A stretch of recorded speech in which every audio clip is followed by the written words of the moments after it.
animals we cared for were former familiars who'd lost their witches. They still made great companions regardless of their circumstances. I patted our goat, Gertie, on the head as I passed by her. I tried not to wonder where she'd gotten the flowers she was currently chewing on. Our enormous stone house resembled a fairy tale castle, complete with a drawbridge stretching across its moat, and 6 tall towers. The arched doorways and stained glass windows were reminiscent of the Middle Ages. Or maybe they were from that era. No one knew how old Dark Hollow was, but we'd found records showing the house was here well before the town around it. No surprise, given that the Fairfield line of witches spanned centuries. When I entered the house, the aroma of freshly baked muffins greeted me. A voice called out from down the hall. "Is that you, Grace?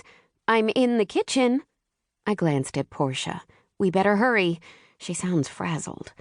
As if on cue, the magic house swept us across the floor and down the hall on top of a rug.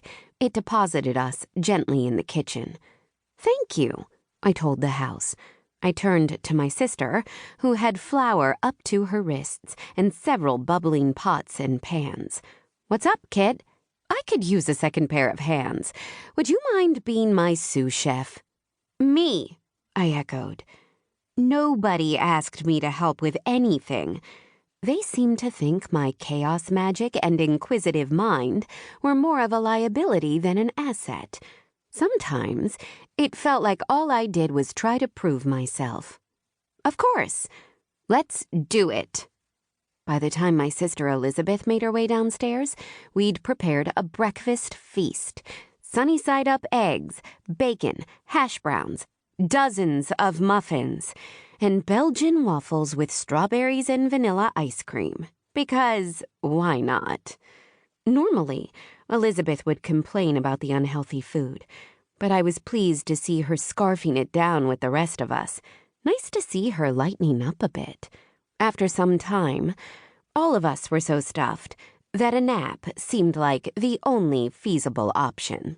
As I fought to stay awake, the grandmother clock chimed twice, rousing me from my sugar-induced stupor. A visitor? Elizabeth lifted her nose out of the book she'd been reading under the table, as if she thought she was fooling anyone. We all knew she couldn't go anywhere without at least a pocket diary. "Who could that be?" she mused. I looked down at Portia. "What do you think?" "I think you've been pushing food around the plate for 10 minutes, and I'm starving. Don't you care about me anymore?" She fixed me with pleading puppy dog eyes. I laughed and dropped a piece of bacon on the floor when no one was looking. Normally, I'd set the plate on the floor for Portia to enjoy at her leisure. But I never did that when my sisters were around, unless I was in the mood for a lecture. Newsflash, I was never in the mood for a lecture. The grandmother clock chimed again, this time louder. The urgent feeling in my gut intensified. We followed the noise to the front door, but there was nobody there. My sisters stood staring at the empty yard and then back at me, as if I had something to do with it. All I could do was shrug. The clock chimed again, louder than ever. Kit turned to marvel at it. "There's nobody at the door." I heard a swish and creak sound and realized the house was trying to redirect us. "I think I know." My sisters followed as I hurried to our painting of the Dark Hollow estate, which was shifting from side to side. The framed picture was actually a portal that led to other magical portals across the country. "I think we have a visitor from the other side." Kit's eyebrows drew together in concern. "The other side? Like a ghost?" I pointed at the painting. "No, the other side of the portal." I couldn't be certain, though. I was pretty sure we'd never had an unexpected visitor enter through the portal before. Elizabeth chewed her lower lip. "Should we let them in?" I cracked my knuckles. "I can handle this. Step aside, ladies." I placed my hands on the frame of the painting and concentrated. "Enter at your own risk," I said, willing the portal to open.